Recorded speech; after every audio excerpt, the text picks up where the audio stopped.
První oficiální sezóna v Hearthstone je za námi a my jsme měli tu čest dozvědět se jméno prvního světového šampiona, jimž byl americký hráč Firebet. To je už ale za námi a nadešel čas připravit se na sezónu 2015, kde Blizzard opět chystá mistrovství a již dokonce poodhalil podrobnosti, jak se na tento turnaj kvalifikovat a poprat se o titul mistra světa.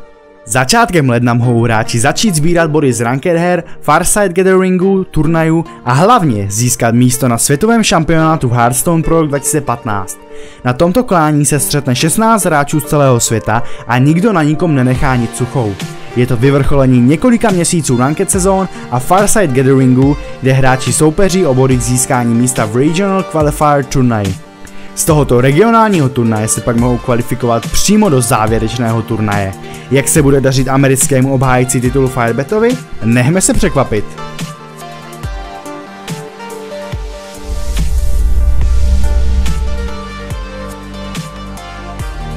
Pokud jste v Hearthstoneu opravdu hodně dobří a nebojíte se nových výzev, máte šanci stát se majitelem luxusního italského auta Ferrari.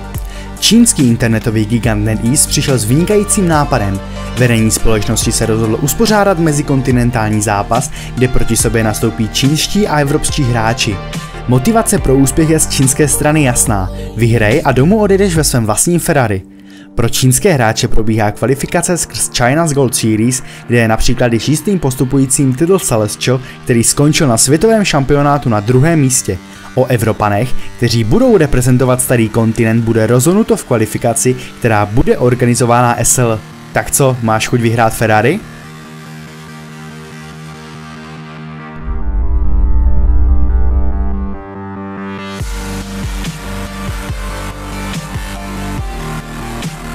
Neskutečná akce.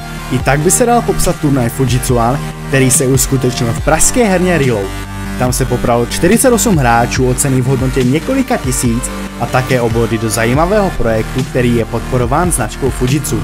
Turnaj přinesl hodně vtipných momentů, například v podání Ixiho, který se dokázal přepočítat a jeho výraz byl pak nezaplacený. Na druhé straně hodně zklamala eSuba, jejíž členové byli favorizováni na výhru. Konečné první místo tak obsadil Danier, na druhém místě skončil Doji a na třetím Ptách.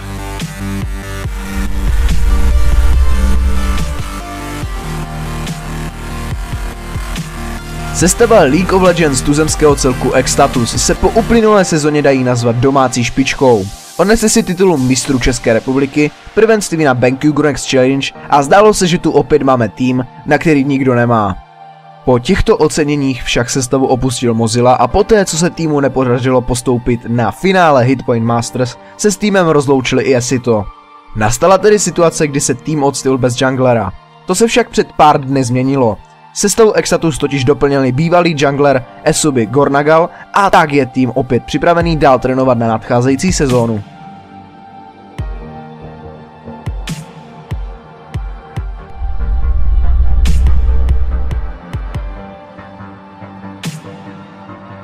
Kdo sleduje fotbal, po případě basketbal, určitě slyšel o tureckém týmu Beşiktaş. Tato organizace se rozhodla vstoupit do elektronického sportu a tato zpráva je o to více radostnější, že v jeho barvách uvidíme i českého hráče Tomáše Nardeuse Maršálka. Maršálek působil v tureckém týmu Aces High, který nyní přechází pod barvy celku Beşiktaše. Na Tomáše tak čeká nádherné turecké prostředí, protože jednou z jeho povinností je stěhování do gaming house týmu. Spolu s ním v celku figurují Taldrin, Theokoles, Energy a Dumbledore. A jak sám Tomáš uvedl v rozhovoru pro eSubu, doufá, že se jeho tým dostane i na světový šampionát.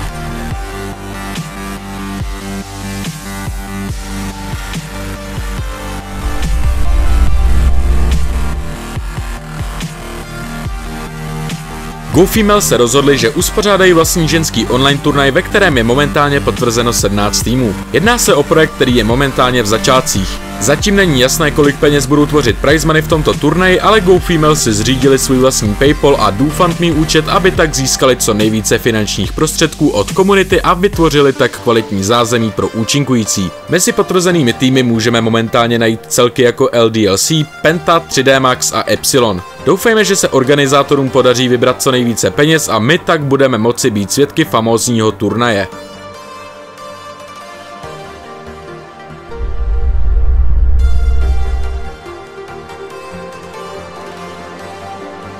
Tuzemská scéna Counter-Strike Global Offensive má svého jasného favorita. Sestava celku Neophyte v roce 2014 dominovala na všech domácích akcích od mistrovství České republiky po Asus Finals a doteď nenašla pokořitele. Nově však před hráči tuzemského celku stojí nová výzva. Za necelé 3 měsíce totiž vyrazí do Dánska na velkolepou herní událost Copenhagen Games. Minulý rok se na této události objevila sestava Necrorasers, která dokázala postoupit ze skupiny do vyřazovací části. Letos tak svoje štěstí zkusí hráči Neophyte a jejich cíl je jasný. Dostat se dál než Necrorasers a dát o sobě ve světě pořádně vědět.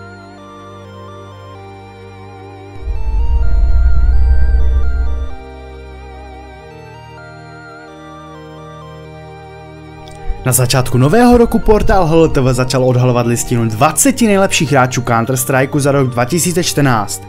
Minulý rok byl velmi zajímavý, co se týče různých šampionátů a turnajů. Mohli jsme sledovat fantastické streamy z velkých akcí a hráči zde předváděli své maximum a bavili fanoušky svými kousky i mimo herní svět. Sestava z HLTV analyzovala snad veškeré statistiky, které měla k dispozici, a i tak bylo nesmírně těžké sestavit 20 nejlepších hráčů. Nakonec se to podařilo a pojďme se podívat na nejlepší z nich. Na prvním místě se umístil Christopher Getright Alesund, za ním na druhém místě je Robin Flasha Rehnquist a na třetím místě Jaroslav Paša Jarzabkovsky. V této elitní 20 měla zastoupení i naše scéna, konkrétně v podání slovenského Ladislava Guardian Kováče, který se umístil na krásném 11. místě a my mu tímto posíláme gratulace.